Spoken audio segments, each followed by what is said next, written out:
Hey everyone, the last Shoegazer here, bringing you a Sleepaway Camp collection review.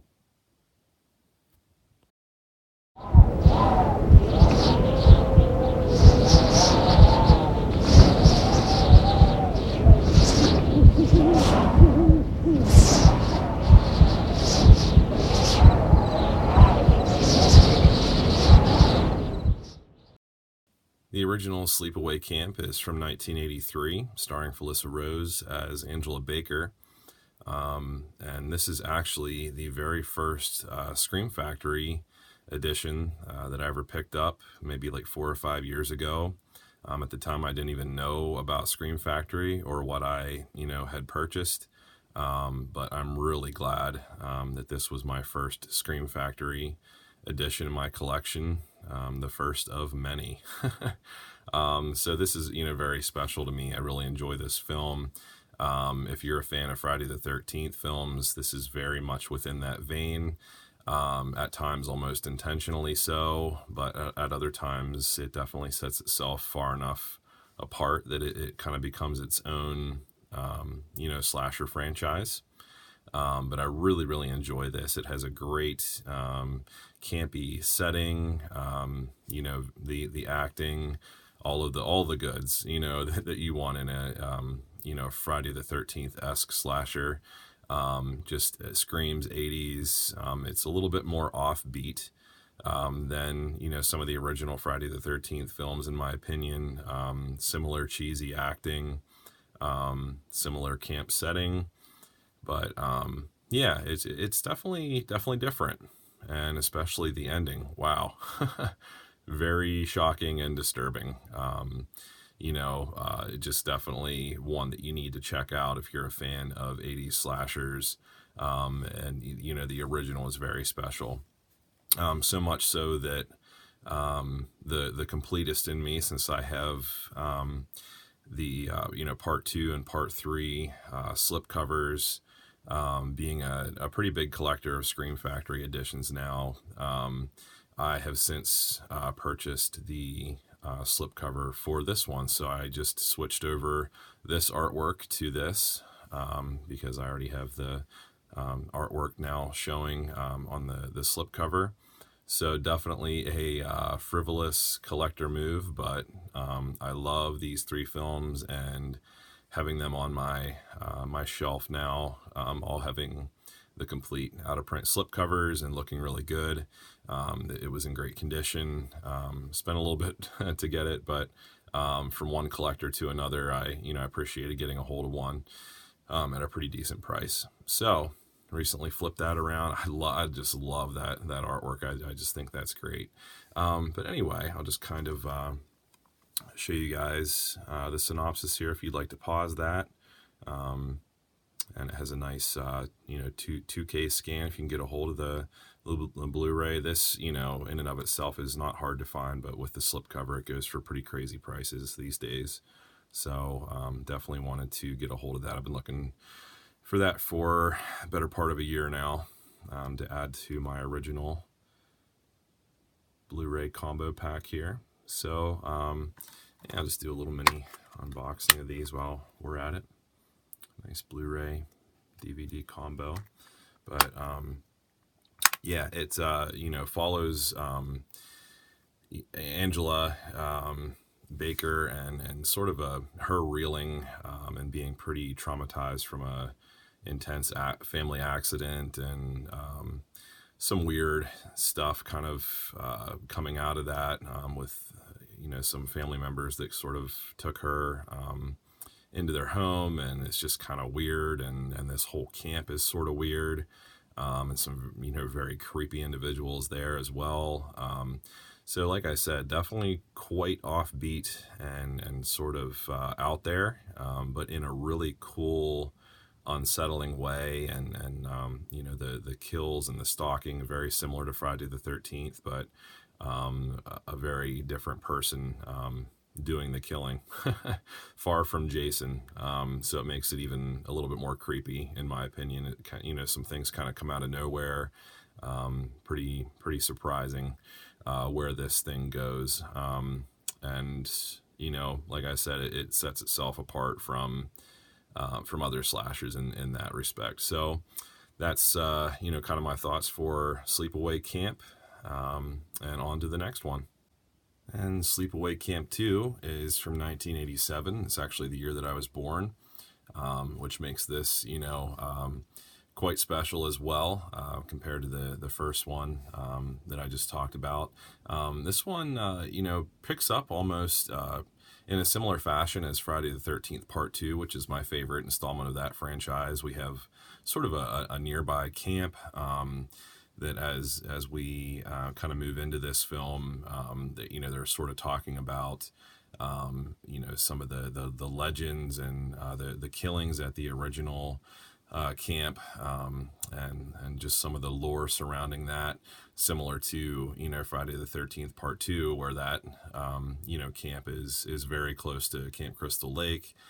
So there's that kind of curiosity and mystery surrounding the original camp and all the killings, and the killer still being on the loose. So I really, really like those similarities.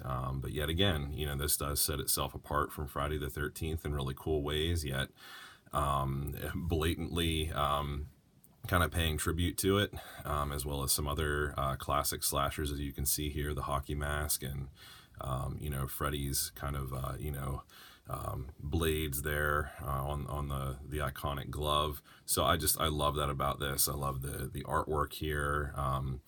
Angela Baker now being played by Pamela Springsteen, the younger sister of Bruce Springsteen, which whenever I first found that out, I thought that was so cool. She hasn't been in too much outside of these films either, so this is kind of special and specific to her, and her portrayal, very out there portrayal of Angela Baker, very different from Felissa Rose's portrayal, which was way more held back and kind of I think extra creepy. She's very bubbly in this, and just kind of like a goody two shoes.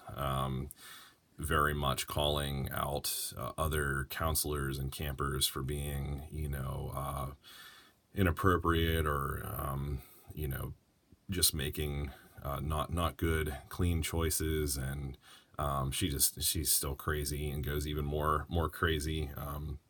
But I think Pamela Springsteen, I think she takes Angela to a whole different level here in a really cool way.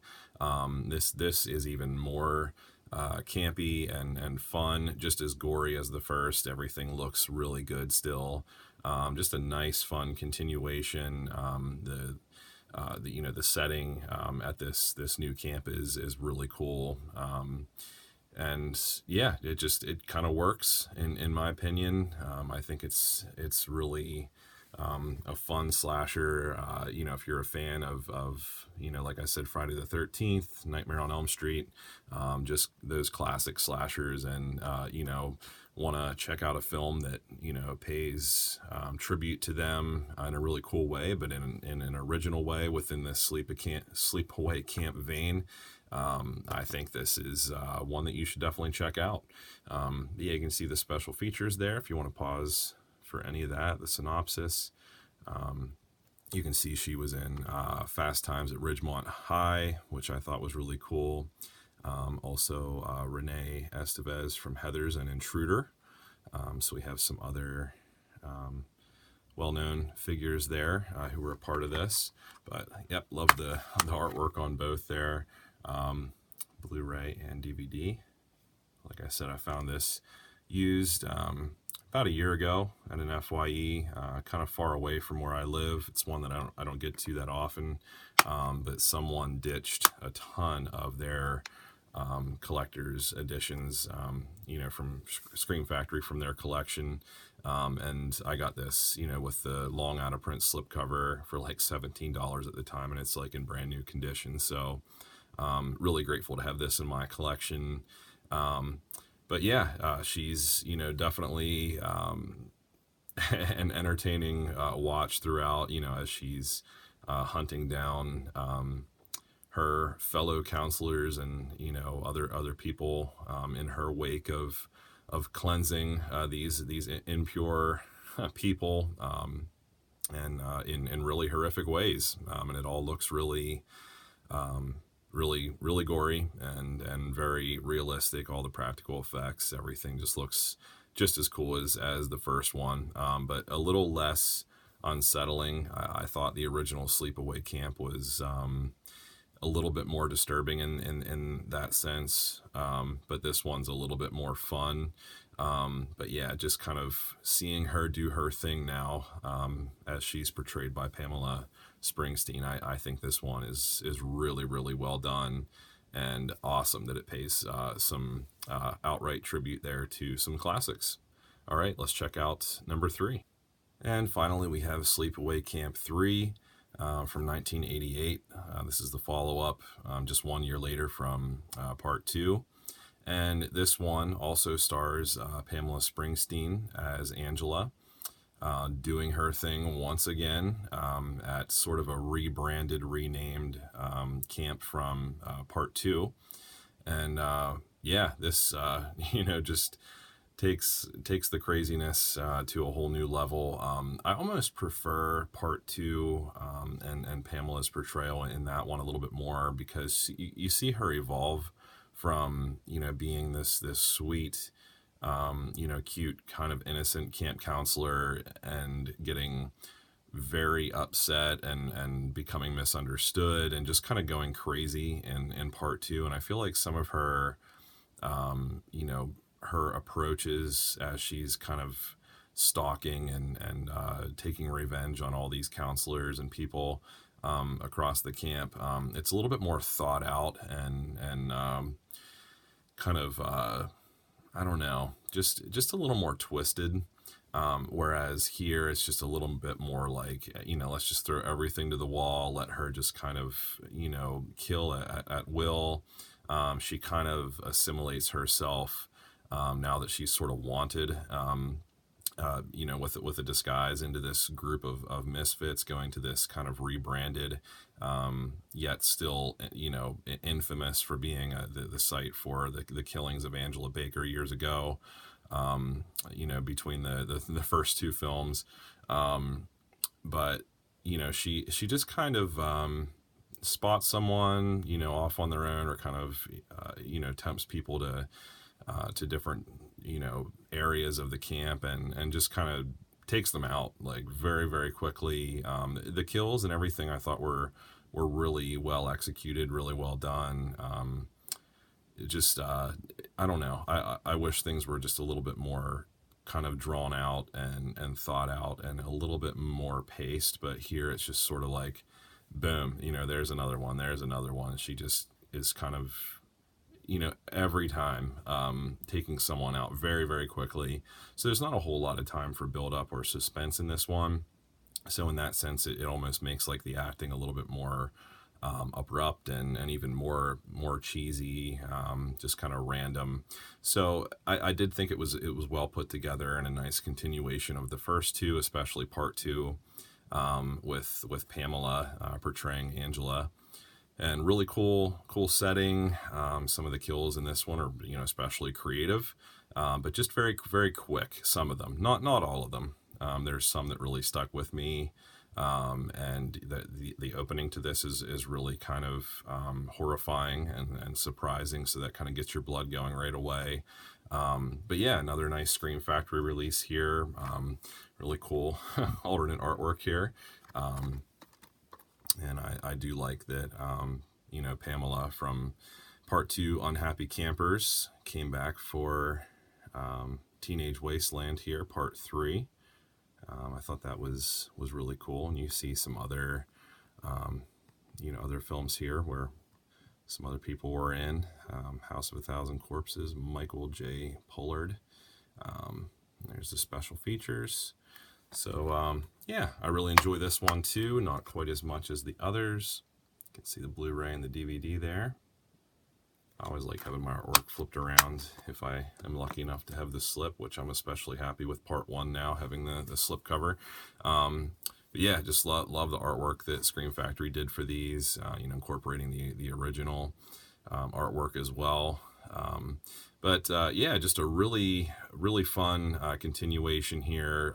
Honestly, my ranking for these would probably be, number one is the original, number two is Sleepaway Camp 2, and then this is in last place, Teenage Wasteland. But very fun. But yeah, I like the first two just a little bit more than this one. This one's just a little bit more haphazard, but really, really cool.